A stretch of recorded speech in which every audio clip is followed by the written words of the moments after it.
Buenas noches, ¿cómo le va? Nuevamente una cierta mirada acompañándolos como todos los miércoles después del noticiero de la edición vespertina de los informativos de este canal, compartiendo reflexiones, opiniones, análisis de distintos problemas. Hoy creo que es un problema que nos afecta a todos y nos preocupa a todos de mayor o menor medida, que es la educación. ¿Cómo está la educación en la Argentina? ¿Cómo está la educación en el país? Pero además, ¿cómo está la situación de los propios protagonistas del sistema educativo? Mujer, docente, secretaria general del Sindicato de los Trabajadores de la Educación rionegrinos, Patricia Cetera. Gracias por venir. Buenas noches. Un gusto. Estaba determinado en las estrellas que ibas a llegar a hacer conducción de Unter con ese apellido. Y la verdad que así debe haber sido.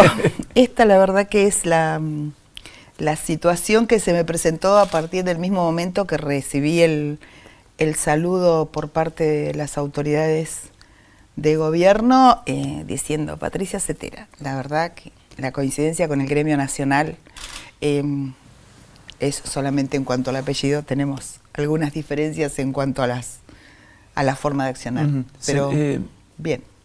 Pero diferencias con las cuales se pueden convivir, digamos. Totalmente. Convencidísima a título personal de que nosotros debemos permanecer en la Cetera. Nuestro gremio madre es el que realmente, más allá de todas las diferencias que podamos tener, es la contención que necesita un sindicato de provincia.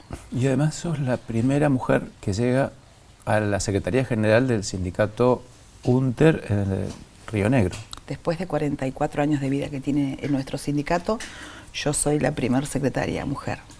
En un tiempo que no es tan bondadoso, en un tiempo económico y político que no es tan bondadoso, pero no te tocan seguimos. Los mejores momentos, pero digamos, el hecho de ser la primera mujer después de 44 años, desde la creación del sindicato en los 70, ¿no? En 75, 74, 75,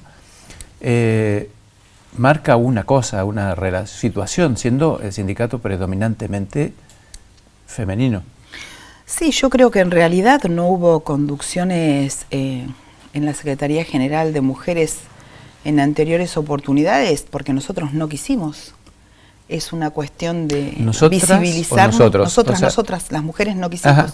Es una cuestión de visibilizarse, digo yo, cuando uno lo quiere hacer. ¿O es de roles sociales impuestos? Yo creo que hay un gran cambio en la sociedad actualmente con el espacio de la mujer. Lo que sucede es que en nuestro sindicato no se presentó la oportunidad. Yo en realidad vengo a hacer una propuesta de diferentes referentes de nuestro sindicato a nivel provincial y la necesidad de ocupar este lugar por una mujer partió de un congreso, un encuentro que tuvimos socioambiental en donde el compañero Mario Floriani dice al cierre que por qué no una mujer para ocupar este lugar en la próxima conducción.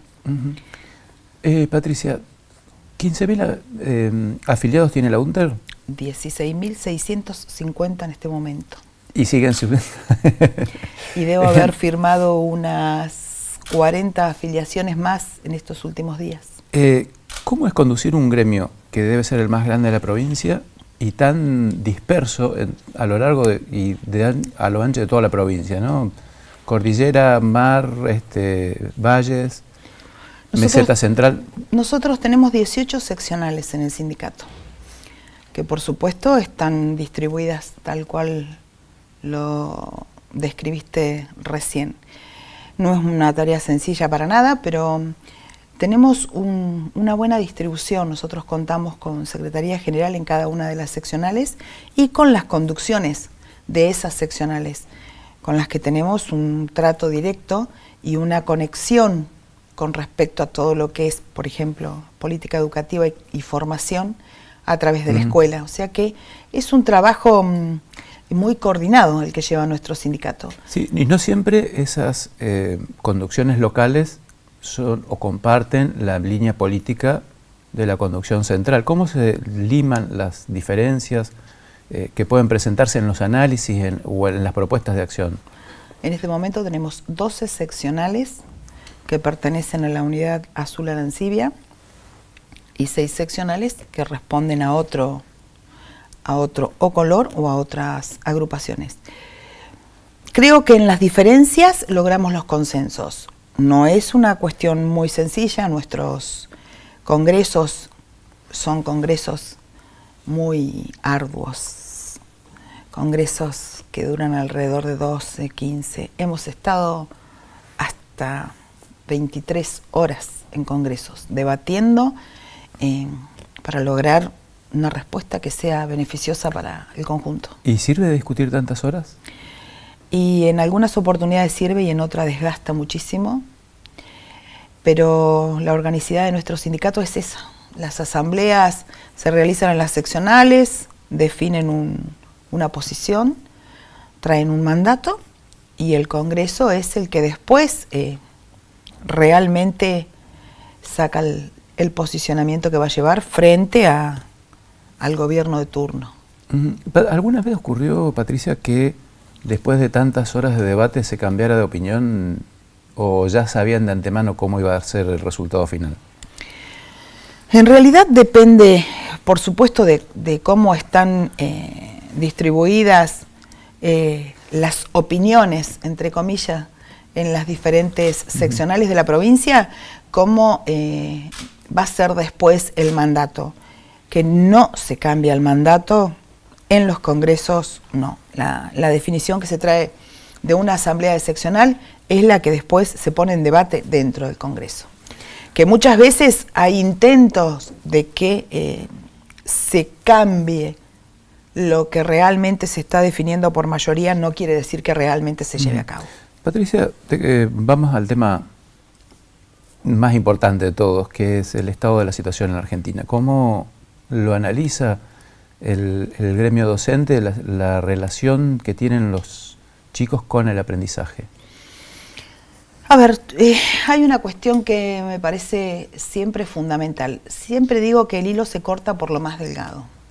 La situación de la educación en el país no es una cuestión exclusivamente de la docencia argentina. Creo que las políticas económicas influyen totalmente en cómo después está la educación en el país. Nosotros tenemos un reclamo fundamental, es histórico por parte de nuestro sindicato, y creo que es histórico más allá de una afiliación o no.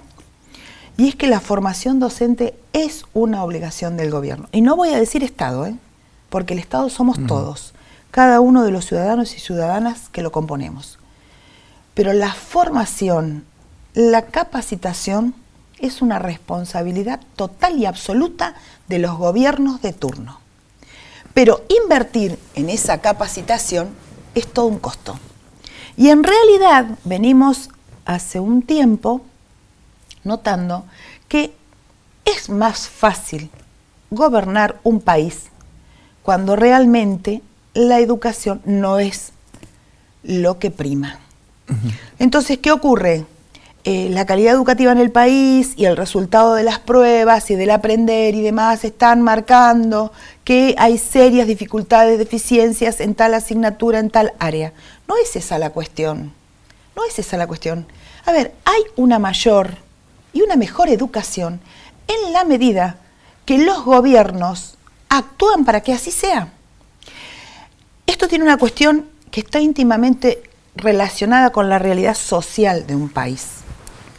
Te corto un segundito, ¿sí? Vamos a ir a un pequeño corte y volvemos inmediatamente con ese tema que va a quedar picando, que es cómo está la educación y cuál es el valor que se le puede dar a esas pruebas de rendimiento académico que se toman a nivel internacional. Ya volvemos.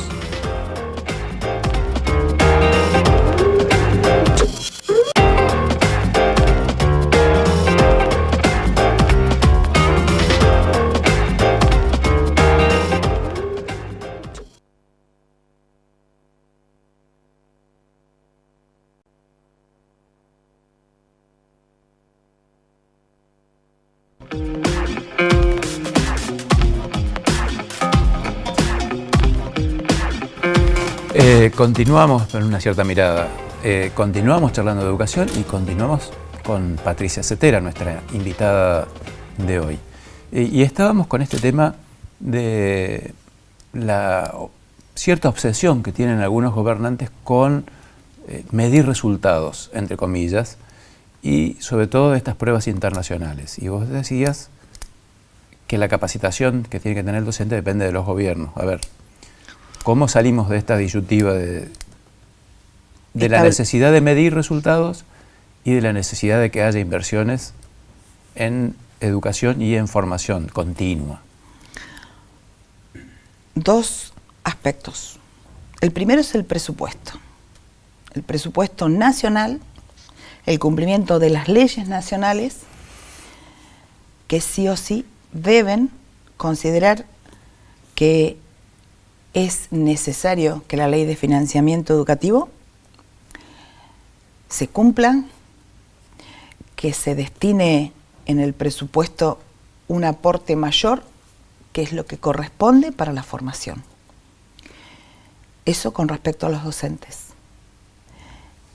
La situación económica, en cualquier momento histórico, no me voy a focalizar en este, porque este es desastroso. Voy a decir, en cualquier momento histórico, la situación de que las evaluaciones no salen bien, de que los resultados que exige un organismo internacional no es el que realmente está dando en el país, tiene una cuestión social en forma inmediata. Ahora, uno de los cuestionamientos que han tenido estas medidas o estas mediciones es que la situación de aprendizaje es mucho más amplia que un resultado de una evaluación, ¿no? La situación de aprendizaje está relacionada con que el problema aquí viene de panza. Es la primera cuestión. ¿Por qué? Porque en las primeras infancias, si realmente no hubo una alimentación que es la que corresponde, en una panza no vamos a tener un bebé, un estudiante, una estudiante que después aprenda. Es elemental. Por eso las políticas económicas tienen que estar destinadas a que no existan esas primeras infancias con dificultades de comida, de morfi.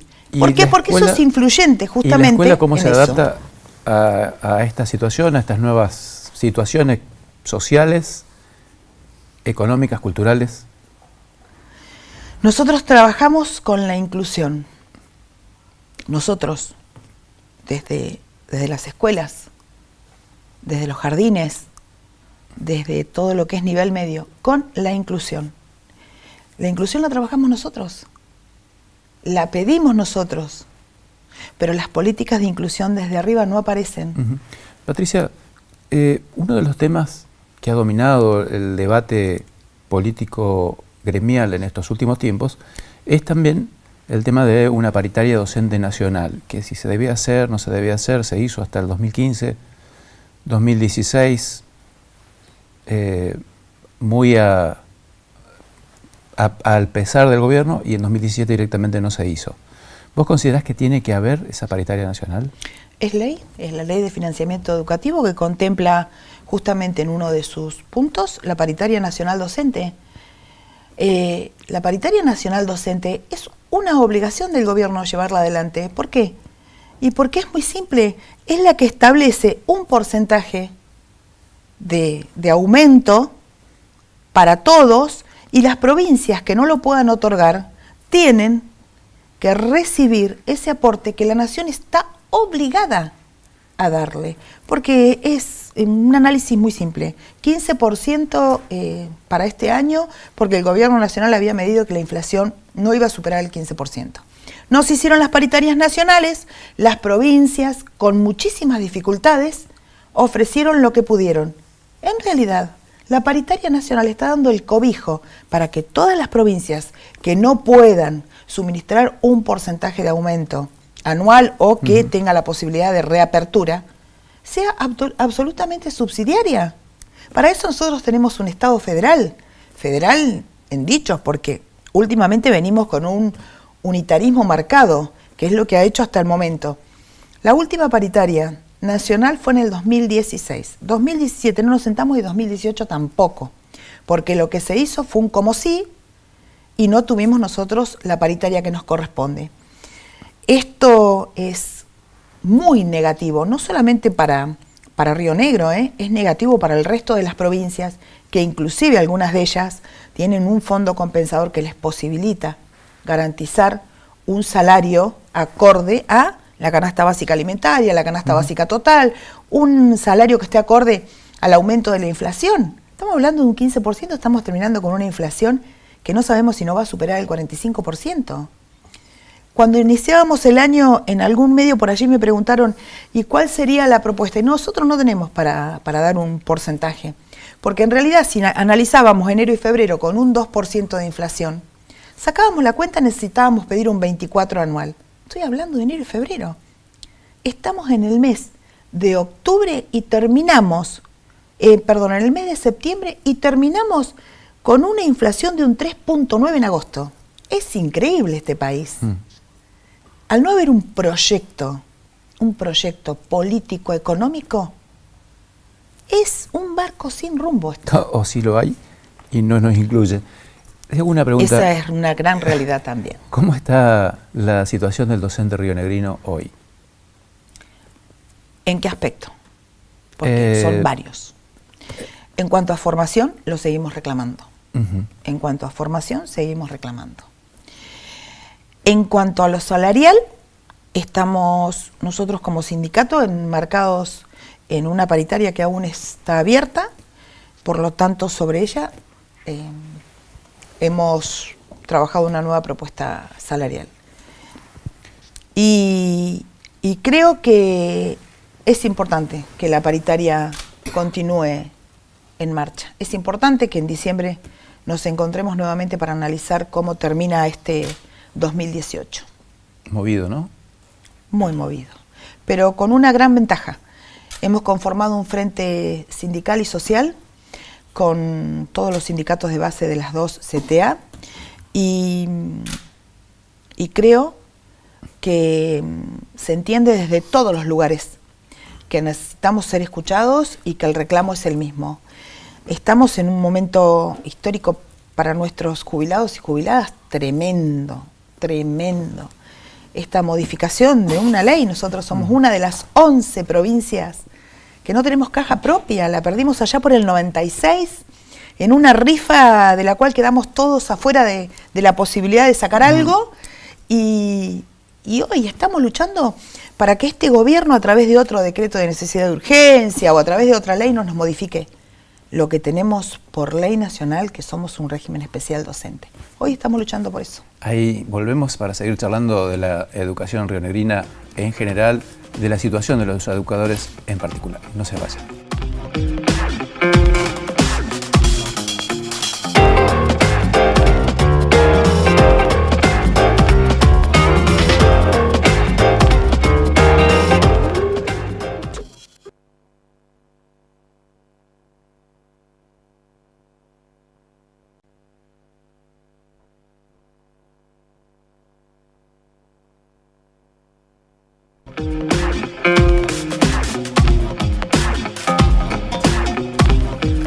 Seguimos en una cierta mirada tratando el tema de la educación. Se nos va a hacer corto el programa, les aviso, porque nos quedan unos poquitos minutos, pero vamos a tratar de avanzar en algunas definiciones con Patricia Cetera, referente, secretaria general de la UNTER rionegrina.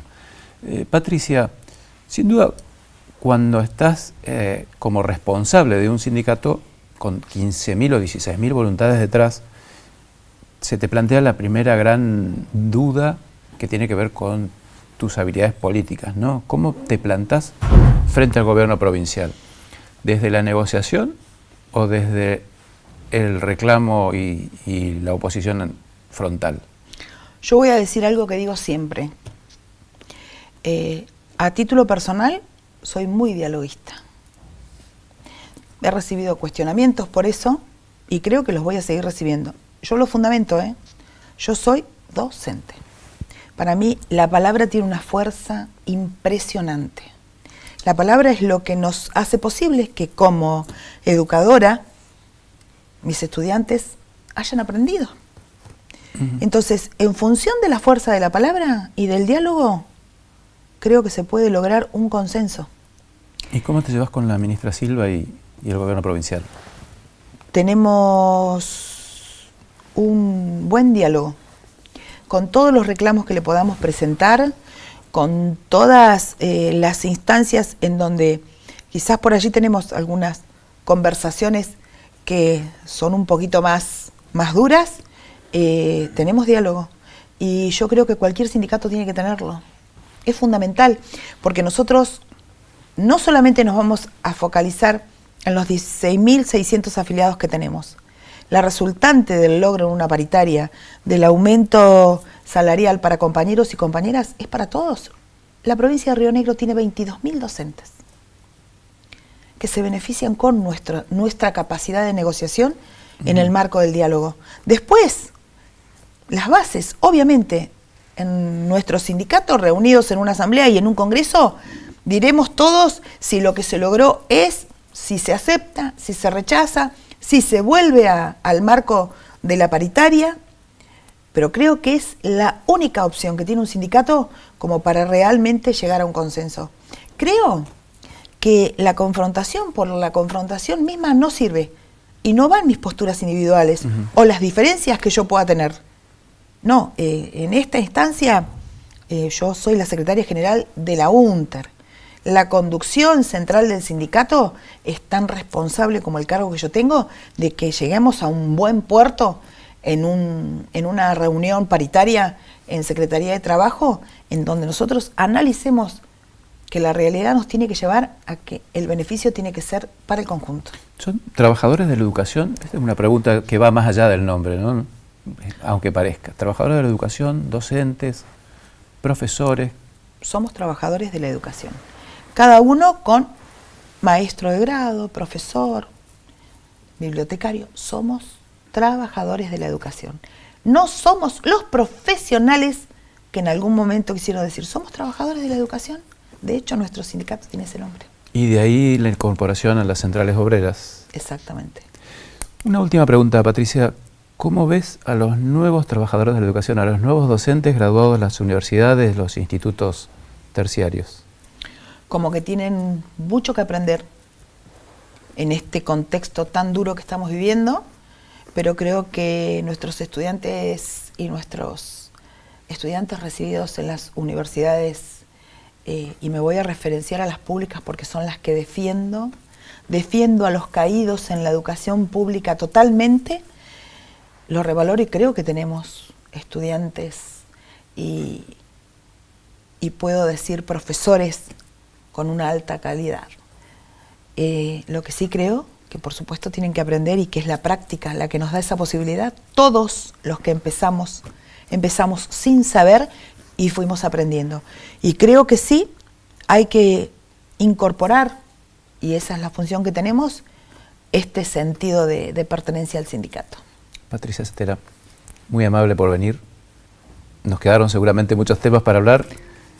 Gracias por ese esfuerzo de redondear, sabiendo que no es su especialidad. No es sencillo. Muchas gracias por la invitación y bueno, volveremos las veces que ustedes nos inviten. Muchas gracias. Y a ustedes, gracias por compartir con nosotros estos minutos de una de las tantas preocupaciones que tenemos como sociedad, en este caso, la educación. Volveremos con una nueva propuesta dentro de 7 días. Los espero. Nos vemos la semana que viene.